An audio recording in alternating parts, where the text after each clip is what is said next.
ادبي دنیا کې تخلص دی، د شان کمال دی. خو زه د پرچنار سپین غر ادبي جرګې بینان سکرټر یم. اول څو شعر یو کلام درسره وړاندې کوم. شعر دی څه زاړه شعرونه دي څه بې له تا نه زندګي دی، بې له تا نه زندګي دی، ډېره ګرانه زندګي دی، بې له تا نه زندګي دی، ډېره ګرانه زندګي دی. هسې وایم چې ښه دی که ني ورانه زندګي دی، هسې وایم چې ښه دی که ني ورانه زندګي دی. ما خو ستا پسې تړلې یا جانانه زندګي دی، ما خو ستا پسې تړلې یا جانانه زندګي دی. ما به ویل په ماشومتوب کې څه اسانه زندګي دی، ما به ویل په ماشومتوب کې څه اسانه زندګي دی. ته پوښتنې مې چوب نشته داسې شانه زندګي دی.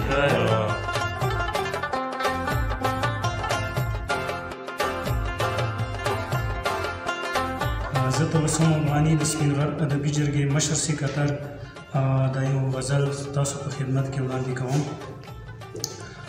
ډېوې مړې د ډاډ تیاره ده او ماښام دی، ډېوې مړې د ډاډ تیاره ده او ماښام دی. ساندې ساندې تمنا مې د مرام دی، ډېر ښه ډېر ښه. ډېوې مړې د ډاډ تیاره ده او ماښام دی. ساندې ساندې تمنا مې د مرام دی. چې خلک دلته ټول بېلارې کړي، چې خلک دلته ټول بېلارې کړي، دا بېلارې دلته ټول دغه نظام دی. چې خلک دلته ټول بېلارې کړي، دا بېلارې دلته ټول دغه نظام دی. چې څوک نوم د انقلاب چېرته وانخلي، چې څوک نوم د انقلاب چېرته وانخلي، پهره ناسته د جمود په هر یو بام دی.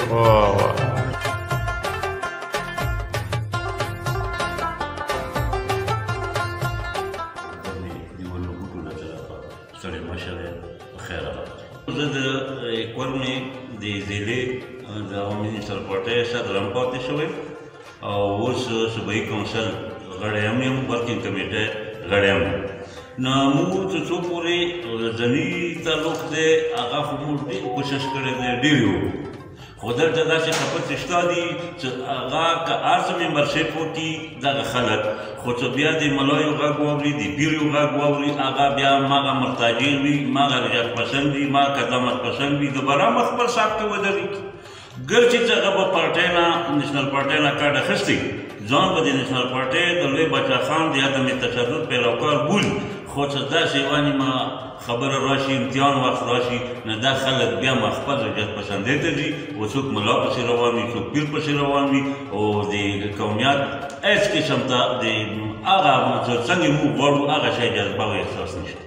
ما خو درته نه ویل چې تا ووایې، ما خو درته نه ویل چې تا ووایې، اوس خو مې ډېر څه درته ویونکي دي. رسم د سجدو یې چې رسوا کړلو، رسم د سجدو یې چې رسوا کړلو، دا خلک د کوم خدای منونکي دي.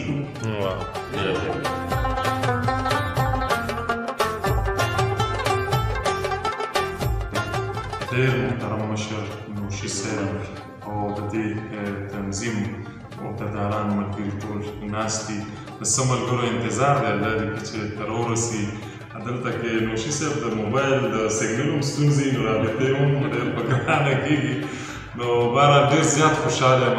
نوشي صاحب ته مې ویل چې که چېرې زه د پړچینار نه دغسې تللی وې او تاسو سره لیدل کتل نه و شوي، نو دا لکه چې زما اړو ثواب به بیخي دغه شو، په ګناه به بدل شو، په ګناه به بدل شو. زموږ ازار به زیات شي. ډېره زیاته مننه کوم ستاسو او نور بنګش صاحب چې د اسلام آباد نه دي صاحب راغلي دي، دلته مقامي د لقمان خیلو دي، د نور حسین بنګش صاحب زوی دی او په اسلام آباد کې اوسېږي او موږ ګاونډیان یو هلته کې یو ځای اوسېږو. تاسو ته خپل یو څو شعرونه یو کته چې یو د ناتار سیلاب راځي به چې خبر دې کړمه، یو د ناتار سیلاب راځي به چې خبر دې کړمه، لامبو که نه وي د چازده نو بیا اوبه به یوسي، او کلکه یې ونیسه ما هم کلکه نیولې روره، بړستن که یو بل ته مو سسته کړه نو غله به یې یوسي.